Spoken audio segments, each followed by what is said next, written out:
bem-vindos, alunos. Nós vamos ter agora a nossa aula do 7º ano, Geografia com Comércio no Brasil, ok? Vocês podem pegar o livro de vocês, abrem aí na página 48, tá bom? Nós vamos iniciar a nossa aula agora. Então, aqui no texto Comércio no Brasil, na página 48, você está vendo que esse tipo de projeção industrial avançou bastante no Brasil a partir da década de 70, né? Isso no século 20. Então, a produção de produtos que são chamados de manufaturados, né? Eles são ampliados a partir dessa década, né? E são produtos básicos, né? Por exemplo, como a soja, o minério de ferro, né? E esses são os principais responsáveis aí pelo intenso comércio que o Brasil vai estabelecer sobre outros países. Então, existem produtos que só o Brasil ele exporta e existem produtos que só o Brasil importa, né? Ou que outros países também importam junto com o Brasil. Aqui na sua página 49, está dizendo a respeito da troca de mercadorias. Na verdade, o comércio nunca deixou de ser uma troca. Ainda que tenha uma moeda ou dinheiro envolvido, o comércio sempre vai ser representado pela troca, né? Então, é uma atividade que vai consistir na compra e na venda de produtos. Quando a gente trabalha com a compra e venda de produtos de outros países, a gente trabalha a importação e a exportação, né? O comércio interno. O comércio interno é o comércio que a gente vai realizar dentro de um país, certo? E o comércio externo ou exterior é o que a gente vai ver entre países. Então, quando a gente fala de importação, a gente está falando de outros produtos virem para o Brasil, mas dentro do Brasil já existe a comercialização, né? Então, o comércio ele sempre foi uma atividade importante na economia brasileira e o avanço da indústria contribui para o comércio. Então, a gente já sabe que o primeiro setor de produção é o setor agropecuário extrativista. A gente sabe que o segundo setor de produção é a indústria. E se a indústria avançar, a gente tem o terceiro setor de produção, que no caso é aí o comércio. Quando a gente fala de setores, a gente precisa ter ali uma organização entre eles. Se eu não tiver um equilíbrio no setor número 1, eu não vou ter uma boa industrialização de produtos e, consequentemente, não vou ter boas vendas. Então, os três setores, eles têm que ser bem, vamos dizer assim, coreografados entre eles, né? A gente não pode vender demais para a gente não ter produtos de menos. E a gente também não pode produzir demais para a gente também não ter estoques aqui absurdos. Senão vai acontecer o mesmo problema que aconteceu em 1930, quando a gente teve ali o excesso da produção do café, onde o produto ficou desvalorizado. A gente chama esse tipo de ação de lei da oferta e da procura. Se você tem um produto que ele é muito produzido e ele fica muito tempo estocado, ele vai valer menos. Se você tem um produto que ele demanda aí uma certa procura, porque ele chega a ser um pouco mais raro, aí você vai ter um preço um pouco mais alto. E foi isso que aconteceu na década de 30. Os silos brasileiros estavam tão cheios de café que o preço dele caiu muito. Então, a solução que eles encontraram foi queimar, né, a produção do café para que o valor pudesse ser estabilizado. Então, é uma coisa que o Brasil ele tem que ter sempre em equilíbrio, a produção do produto e a venda do produto. No caso do comércio exterior, a gente pode realizar diversas transações comerciais entre outros países, onde a gente classifica isso como exportação, certo? E a gente pode classificar isso como a medida do grau de intensidade tecnológica que esses produtos demandam.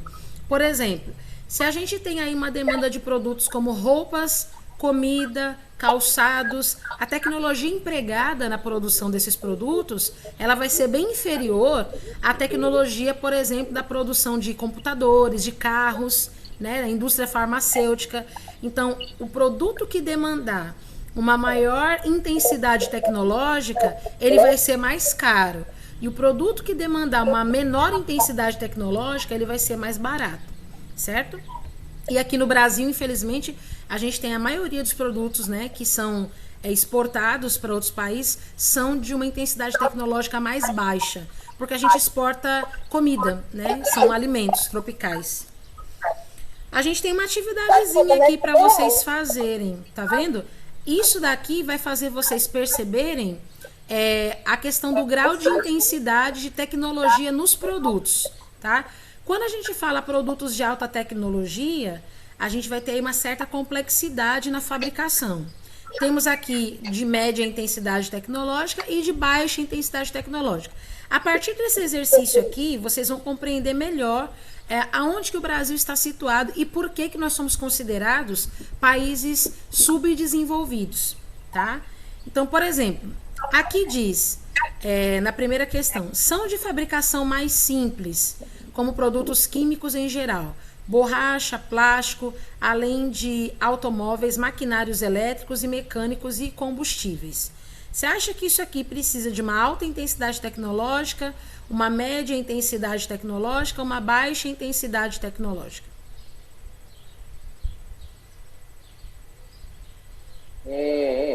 Você acha que é A, B ou C aqui? É a C. Você acha que é a C? Não, produtos de baixa tecnologia. Bom, vamos ler aqui essa alternativa aqui, ó. Aqui também diz alimentos e bebidas, têxteis e roupas, tá?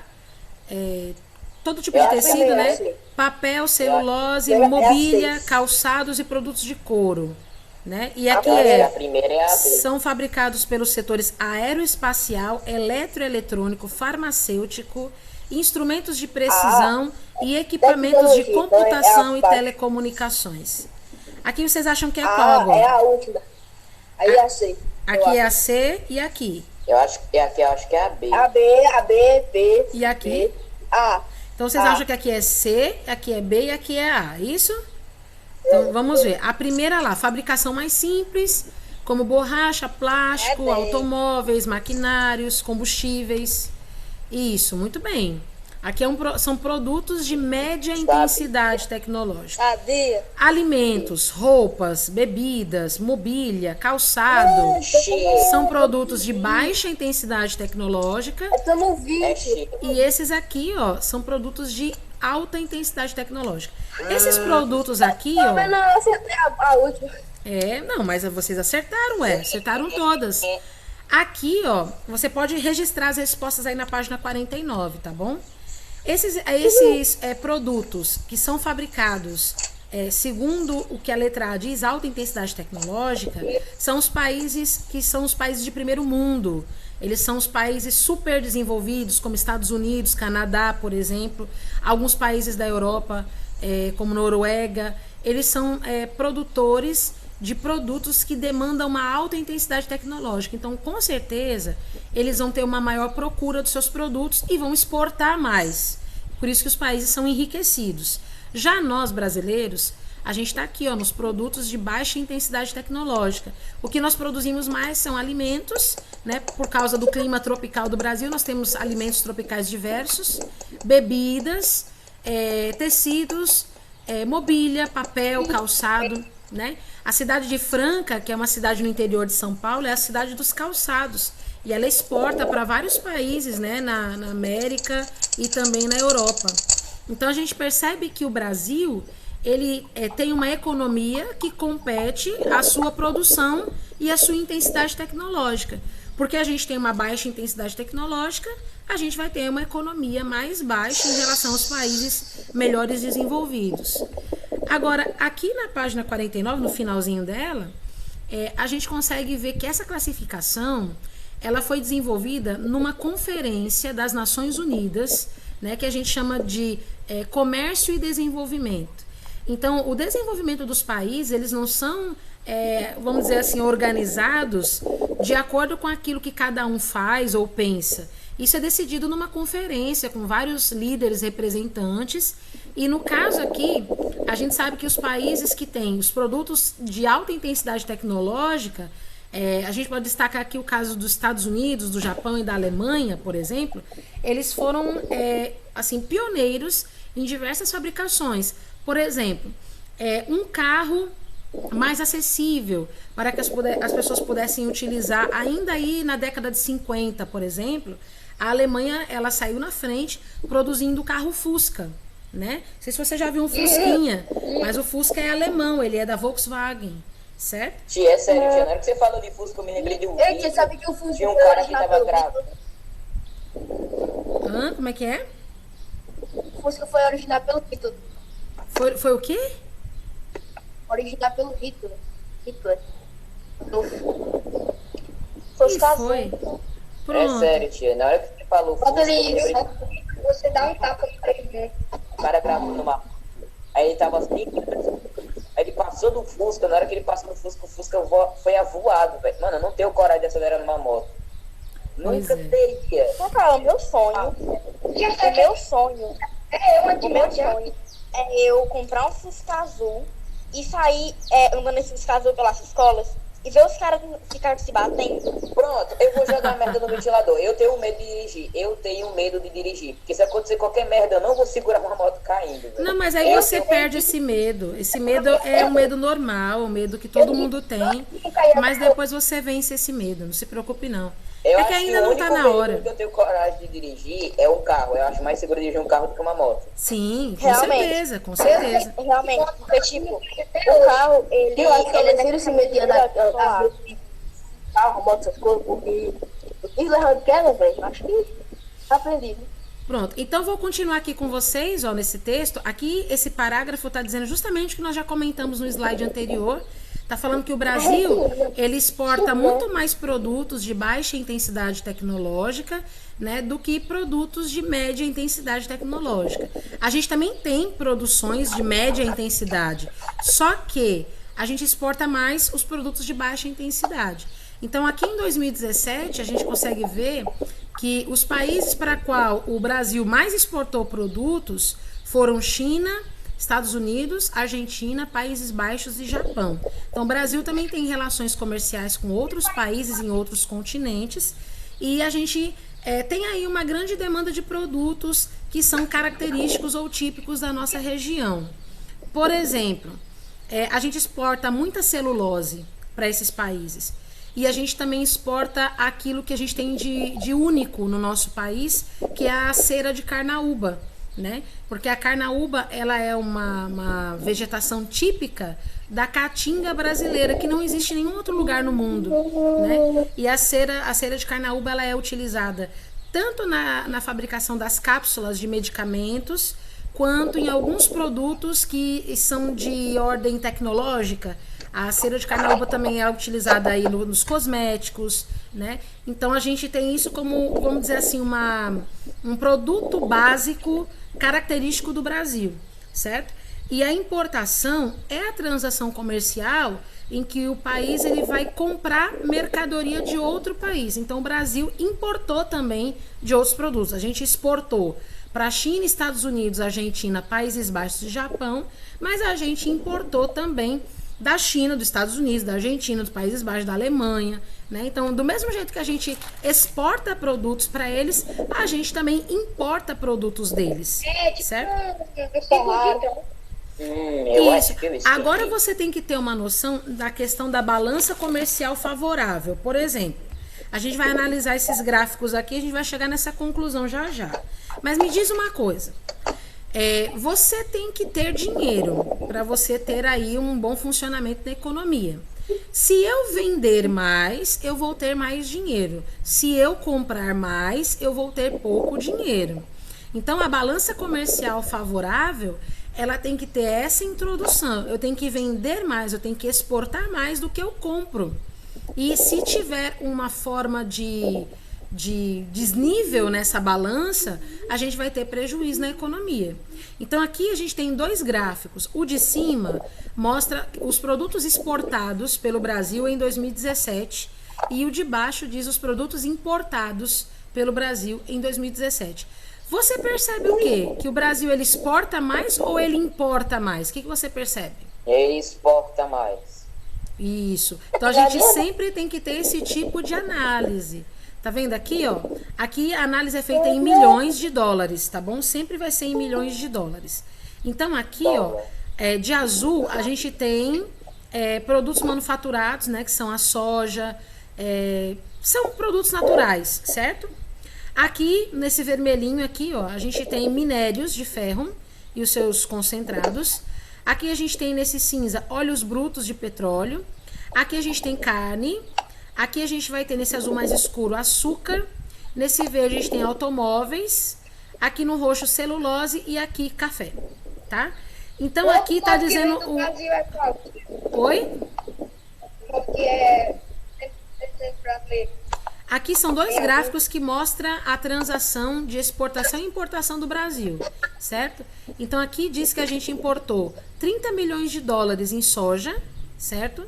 E aqui a gente comprou 18 milhões de dólares em produto manufaturado. Então a gente está no lucro, a gente tem que exportar mais do que importar, né? Aqui, ó, a gente tem 19 milhões de dólares, né?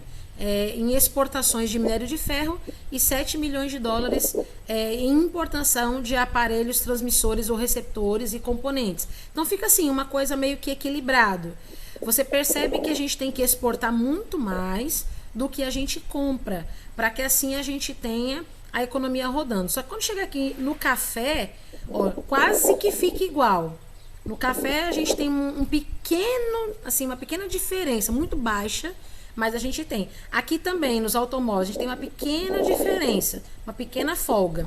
Mas a gente ainda está exportando mais do que importando. Isso faz com que a economia, ela rode. Ela faz com que a gente tenha um fluxo maior de intensidade econômica no país.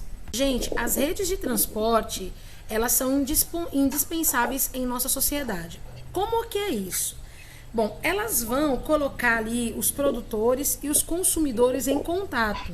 Ou seja, vão favorecer ali a circulação de notícias e informações para que a gente tenha o desenvolvimento da economia através das transações financeiras. O que é uma transação financeira? É o ato de comprar e vender, simplesmente.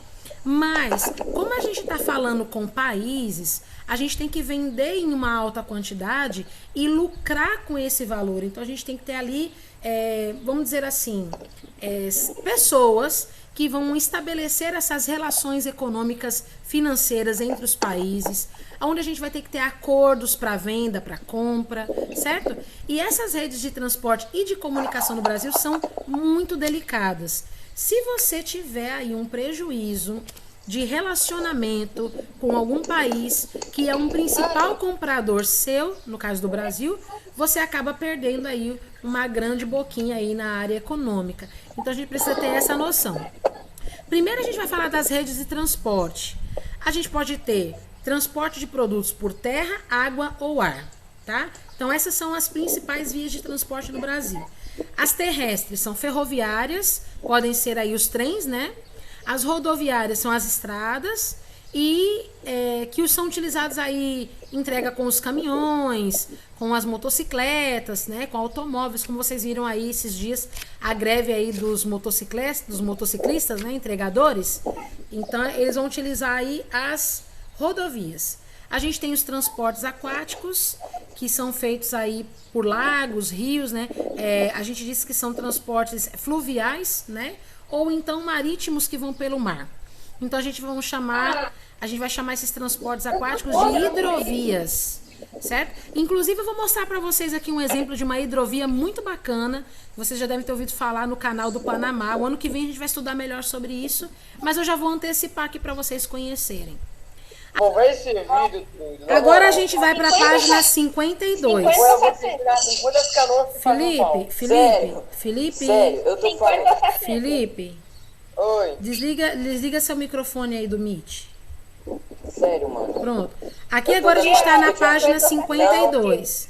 Tá bom? Todo mundo tá comigo na página 52? Sim. Pronto. Então, no caso de entrega de produtos, a gente precisa escolher com bastante cuidado qual vai ser o transporte que a gente vai utilizar e qual vai ser o meio. Se vai ser ferrovia, se vai ser rodovia, se vai ser hidrovia, por conta do tempo e do custo. Porque isso tudo faz muita diferença. Pode não parecer, mas faz uma diferença muito grande. Oi. É a página 51 ou 61? Agora eu estou na 52. Tá. Então, o tempo e o custo são fatores muito importantes para você escolher o tipo de transporte que você vai enviar o produto. Porque, por exemplo, se você tem um produto que ele é perecível, você não pode utilizar um transporte rodoviário que demore muito. Você tem que utilizar o mais rápido possível para que as cargas atinjam longas distâncias, mas que ainda permaneça com a boa qualidade do produto. Então, o transporte rodoviário ele é mais usado para cargas pesadas e que vão atingir grandes distâncias, como é o nosso caso aqui no Ceará, né? Para pequenas distâncias, né, se a carga não for muito pesada, se precisar de maior agilidade, a gente usa carros menores ou até motos.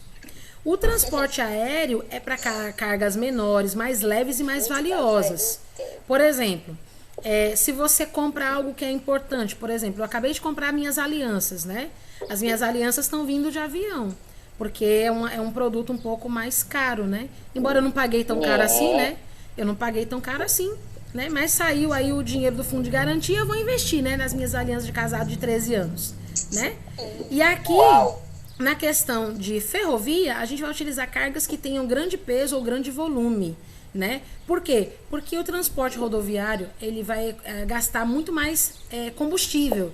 Já o transporte ferroviário, não. Ele tem baixo consumo de energia e ele tem um custo menor do que o das rodovias, que pagam muito pedágio, né? A gente paga pedágio por trecho, por pedaço de rodovia. Então, quando a gente vai observar a forma mais barata de enviar um produto, tudo isso conta. Quanto tempo vai demorar para chegar, se a carga ela vai chegar com a mesma qualidade, se ela é perecível, se ela não é, certo? Então, lá na região sudeste, a gente percebe que é a região no Brasil que tem a maior rede de transportes do país. Como vocês mesmos já apontaram aqui no vídeo, a gente já sabe, né, que é em São Paulo que tem a distribuição dos produtos que vem para cá, para o nosso Cearazão, né? Aqui nas rodovias, também na página 52 ainda, a gente vê que o transporte rodoviário do Brasil, ele teve muito desenvolvimento no final da década de 50, né? E foi nessa época também que muitas empresas multinacionais vieram para cá, para o Brasil. E não somente as multinacionais, mas também as nacionais começaram a construir as suas indústrias de uma maneira muito intensa. Inclusive foram projetos do presidente Juscelino Kubitschek, na questão ali de trazer um avanço tecnológico e econômico para o Brasil. O lema dele era 50 anos em 5, né? Então ele começou a investir muito nessa questão das empresas, das indústrias virem para o Brasil, e isso aumentou demais a produção brasileira, gerando muitos empregos e gerando uma economia um pouco mais sólida. Mas tem regiões brasileiras onde os transportes passam ali por rodovias que estão em estado de conservação muito precárias. E o Brasil, ele perde cerca de 3 bilhões de reais por ano só por causa do conserto dessas rodovias. Então, as empresas acabam tendo que acrescentar valor extra no seu produto, porque como as rodovias estão ruins, o produto demora mais tempo para chegar. Se o produto demora mais tempo para chegar, ele fica mais caro, certo? Vocês estão zombando aqui, né, no chat, né? Gracinha. Vocês estão fazendo gracinha. Tá sendo tudo gravado, viu? Não se preocupe, não. É João Arthur. Eu tô vendo. Já veio. Eu tô vendo. Vocês estão sendo gravados, viu? Sorria, vocês estão sendo filmados. Oi. Aqui são as ferrovias. Da São Paulo inteiro para ir na casa dele para participar da aula. Ó, Felipe e João Arthur, desliga os microfones, tá bom? Aqui eu não vendo nada, é o Felipe, viu, tia? É o Felipe. Mas desliga os microfones pra mim, por favor. Tá, vou desligar. Pronto, desliga aí, João. Pronto. Aqui a gente está vendo na página 52 ainda trens de carga que estão trabalhando aqui na região de São Paulo, né? E essas características que a gente está vendo aqui nessa imagem, trata-se, né? Ultimamente a gente tem visto muito sobre o meio de transporte ideal. Por quê? Porque ele atinge longas distâncias, o relevo geralmente é plano, né? O relevo onde tem as ferrovias é plano. Isso demanda uma energia bem menor, né, de gasto de combustível, por conta que ele não vai forçar muito, né, para gastar energia. E a gente vê que a extensão das ferrovias, ela não é mais assim aumentada desde a década aí da exportação do café. Isso aí em 1930, 1940, né? A gente tem cerca de 30 mil quilômetros de ferrovia no país, mas ele não é mais muito utilizado, né? Ele não é muito utilizado como as rodovias e as hidrovias hoje em dia. E as hidrovias, o ponto que eu queria chegar para vocês, está aí na página 53, também é vamos dizer assim, um recurso de baixo custo. A navegação fluvial, ela é pouco utilizada no Brasil, ela representa aí 14% só do transporte de carga, mas isso acontece porque tem muitas obras de engenharia que são utilizadas, que são feitas para tornar esses rios navegáveis. Ali no Rio Tietê, por exemplo, em São Paulo, e o Rio Tocantins, lá no estado do Tocantins, eles vão ter aí um rio que atravessa o estado e acaba desaguando num outro lugar. Então, esses rios são navegáveis porque eles atingem uma quilometragem muito grande e isso favorece aí a entrega da mercadoria em vários lugares, porque eles não precisam ter ali uma demanda muito grande, porque o tráfego, né? O tráfego já é muito favorável, as correntes são muito favoráveis, certo? Agora, tem alguns rios que têm uma difícil navegação, porque eles são muito volumosos na época das chuvas, na época das vazantes, por exemplo, né? E alguns deles também se tornam aí, assim, desníveis, né? Desnivelados por conta do relevo. Então, na região norte, a gente também tem alguns que são nesse nível de planícies, mas tem outros também que tem planaltos e a navegação fica um pouco mais difícil. Agora, o que eu queria mostrar para vocês é o canal do Panamá, certo? O canal do Panamá fica no Panamá, lógico, né? O Panamá é um país que fica aqui na região central da América e é o país que tem a menor distância, vamos dizer assim, ele é muito fininho, certo? E Panamá? Exatamente é o que une a América do Sul com a América Latina. E aí, esse canal, ele serve para fazer o transporte de produtos do Oceano Pacífico até o Oceano Atlântico, certo? Porque seria muito custoso a gente dar a volta em todo, né, o continente sul-americano ali embaixo, né? Ia gastar muito tempo e muito dinheiro para fazer esse transporte. Então, a gente não, né? As pessoas fizeram ali, vamos dizer, um canalzinho aonde só passa um navio por vez, ó. Tá vendo, ó? Só passa um navio por vez, um navio indo, um navio voltando. Então, a navegação marítima, como está aí na página 52, a gente percebe que ela é muito utilizada. Aqui no Brasil também não é diferente, né? Então, a gente tem esse setor bem utilizado, a gente tem vários portos, embarcações com uma produção, assim, um equilíbrio específico para que os barcos sejam totalmente aparelhados ali nos portos, né? E eles têm que ter também boas condições de armazenagem. Então, os principais e os mais movimentados portos aqui no Brasil são os portos de Santos, os portos do Rio de Janeiro e de Paranaguá. O de Santos é em São Paulo, o do Rio de Janeiro é no estado do Rio de Janeiro e Paranaguá é no Paraná. Eu morava perto de Santos, assim, né? Não é muito perto, mas eu morava a uns 120 quilômetros de Santos. E... Você morava o suficiente para dizer que morava perto. Sim, e o meu sogro morava em Santos, né? Na verdade, Mongaguá. Mongaguá é uma das praias próximas a Santos ali. Então, a gente sabe como é que é movimentado o Porto de Santos, né? Que horas é a pausa? Sim, pode dizer. Rapaz, Que foi? também não sei. Você quer a pausa? Ah, sim, a pausa, eu entendi. Eu entendi. entendi. A pausa de 3 horas a 3h15, né? Então, como eu disse a vocês, o tempo aqui do nosso estudo de geografia, ele ia ficar um pouco mais puxado. Então, a gente pegou aí o tempo da aula de artes também. Então, eu vou deixar vocês com um tempo de sobra, tá bom? No final dessa aula. Eu vou encerrar às 20 para as 4. Aí, vocês vão ficar esses 20 minutinhos aí liberados, tá bom? Tinha perdido essa parte. Aí quando for 4 horas... Eu não sei nem se eu disse, na verdade, né? Mas foi bom você me lembrar, viu? Brigadão. Aí eu vou terminar 20 para as 4, vocês vão ficar esses 20 minutos aí de pausa. E 4 horas... 4 horas começa a próxima aula? 4 horas começa a próxima aula. Pronto. Aí o setor aéreo, a gente tem aí a fundação da Varig, que aqui no Brasil ela já não existe mais, né? Mas essa fundação aconteceu em 1927, quando os aviões começaram a circular aí nos ares brasileiros, levando aí mercadoria do Brasil para outros países e dos outros países para cá. A Varig não existe mais, né? Ela foi vendida e agora o que a gente tem são instalações de outras empresas aéreas no Brasil. Os principais aeroportos que a gente tem no Brasil, no Rio de Janeiro é o de Tom Jobim, que é o internacional Tom Jobim. Em São Paulo é o de Guarulhos e o de Cumbica, mas o de Guarulhos é o internacional de Guarulhos. E o de Congonhas em São Paulo. Eu já fui nos 3. Tanto Guarulhos como Cumbica como Congonhas. Né? Já fui nos 3. Né? E também já fui no de Campinas. São Paulo também tem um 4º aeroporto, que é o aeroporto de Campinas. É gigantesco. O aeroporto de Campinas é incrivelmente grande.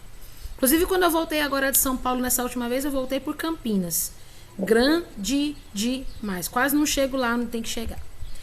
Agora, as redes de comunicação, que é o último texto que a gente vai estudar para fazer as atividades que a gente tem que fazer aqui, são instrumentos que são empregados no processo de comunicação.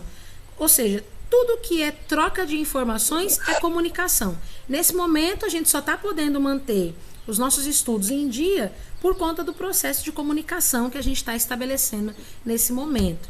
Mas um que é muito utilizado até hoje é o serviço dos Correios, né? E, inclusive, é um meio de comunicação criado muito lá atrás, né? Para vocês terem noção, a organização grega já tinha serviço de correio. Então, a gente sabe que é eficiente, que é rápido e vai utilizar os meios de transporte para entregar, sempre na data correta, com alta velocidade, utilizando avião ou rodovias, né? Para a chegada aí das correspondências e dos produtos. Eu comprei... Essas semanas que passou, eu comprei um par de patins para Ana de presente. Chegou ontem, né? Chegou anteontem um par de patins. Inclusive, eu tava dando aula, acho que para vocês. Não foi na hora que chegou o correio? Foi. Então, chegou naquele dia o par de patins para ela. Exatamente. E o interessante é que a gente está estudando sobre isso hoje. Então, eu comprei de uma empresa paulista, né, em São Paulo, e chegou... Aí uma questão de 9 dias, mais ou menos, chegou o produto. Eu compro muito pelo Mercado Livre, né? Eu compro muito pelo Mercado Livre. E sempre chega. Vale a pena mesmo, tia? Sempre chega na data. Nunca chega depois da data. E se acontecer algum problema, você pode entrar em contato com eles e o seu dinheiro é devolvido. Então, Mercado Livre... Eu só confio nas empresas que o senhor não são... Só que você tem que fazer o seguinte, não pode comprar de qualquer um. Você tem que verificar a reputação do vendedor. Se o vendedor não tiver ali uma reputação ali no verdinho, você não pode comprar dele não, porque não é seguro chegar. Tá? Imagina, você compra o PS4 e na hora que você abre a caixa é um tijolo escrito Deus PS4. Me livre, nem fala isso, nem brincando. PS4 chinês. É triste. Um tijolo com uma vez, PS4. eu acho, até comentei com vocês, eu acho. Uma vez eu comprei, no ano passado... No ano passado, se eu não me engano, eu comprei uma máquina de algodão doce, né? Só que eu não comprei pelo Mercado Livre. Aí era fraude. O cara me enganou, né? E era o valor de quase R$500. Eu achei muito barato. Uma máquina de algodão doce por R$500 é muito barato. Aí eu comprei. Gente, mas foi um desespero. Porque eu tinha medo de ter realmente feito a venda, de eu ter que pagar esse dinheiro sem ter a mercadoria. E era fraude, e eu tive que me virar aqui para não ter esse prejuízo. Graças a Deus a gente não teve prejuízo nenhum. E depois eu comprei a máquina de algodão doce mesmo pelo Mercado Livre. Chegou direitinho, na data bem certinha. Foi mais caro? Foi, mas pelo menos chegou, né? Então, geralmente, a gente tem que ter uma... Você conseguiu a máquina de algodão doce? Como é que é? Você conseguiu Sim, deu tudo certo. Eu consegui rever o dinheiro de volta. Mas eu não sei porquê, mas sou tipo aquele cara que vive na internet, só que eu não consigo comprar coisa virtualmente. Virtualmente? Igual eu disse. Igual eu disse, eu compro um gift card de 3 meses. Em vez de pagar no cartão de crédito, eu prefiro comprar o gift card. Tipo, eu tenho um certo medo de comprar virtualmente. Não, mas você não tá errado. Você tá certo. Por quê? Porque o gift card estabeleceu para você um veículo de comunicação segura. Tá entendendo? Então, a gente está falando agora de comunicação. Não tem como você ter venda sem comunicação. Por exemplo, saiu hoje, um exemplo, tá? Só um exemplo. Saiu hoje um tênis da Nike ou da Adidas, não sei qual a marca que você mais gosta, e foi anunciado nos Estados Unidos. Como é que você vai saber que saiu hoje e como é que você vai comprar se você não viu? Então, as redes de comunicação, elas vão utilizar todo tipo de recurso para fazer você ter acesso a essa informação. Um recurso muito utilizado hoje em dia, que é a internet, ela vai utilizar o algoritmo das suas escolhas e das suas pesquisas para você ter acesso a essas informações. Então, por exemplo, de acordo com o que você pesquisa na internet, fica salvo como um registro no seu algoritmo, por causa do seu e-mail ou do seu número de telefone. Então, todas as vezes que você entrar no YouTube, a maioria dos comerciais que você vai ver tem a ver com aquilo que você pesquisou anteriormente como interesse de compra, certo? O YouTube é quase um espião. O YouTube, o Google, o Mercado Livre, todos os sites que você acessa. Por isso, cuidado, viu? Cuidado quando você acessar a internet, os sites que você anda olhando, porque tudo fica registrado como um algoritmo no seu nome. Então, sim. Você não sabia disso? Até aplicativo para assistir anime tem esses negócios? Tem, sim, demais. Eita, diabo! Você cadastrou o seu e-mail. Você cadastrou seu e-mail ou seu número de telefone, pronto, você vai receber notificações sobre aquele item, porque é um item de interesse seu. Entendeu? Por exemplo, eu entrei agora no Mercado Livre. Se eu olhei ali, eu olhei um par de brincos, por exemplo. Pode ter certeza que nas outras vezes que eu for entrar no Mercado Livre, vai aparecer um monte de notificações de produtos semelhantes, porque eles sabem que eu tenho interesse. Porque eu olhei, eu consultei, né? Então tem que tomar muito cuidado. Não para de perturbar. Não, triste. Ó, tem um curso. Tem um curso que eu tinha muito vontade de fazer. Eu olhei só a preview no YouTube. Pronto, desde sempre, toda vez que esse curso começa a funcionar, toda a vida esse infeliz aparece pra mim no YouTube. Eu fico doida. Eu já não gosto de comercial no YouTube, né? Mas a gente tem que ficar de boa, né? Então, o que acontece? Os dados que você insere na pesquisa no YouTube, no seu celular, são todas comunicações que você vai liberar, né, para que você tenha acesso a essas informações. Então, transmissão de texto, imagem, som, vídeo, via internet, pelos smartphones, pelo computador, tudo fica registrado e é utilizado nas redes de comunicação como interesse para você. Mano, agora que o YouTube inventou o anúncio de 2 minutos. Sim. Meu Deus. E agora que são dois, né? São 2 anúncios, não é mais um, né? São 2 anúncios. 2 anúncios um só. Se você não pular um, assiste o outro. É horrível, horrível.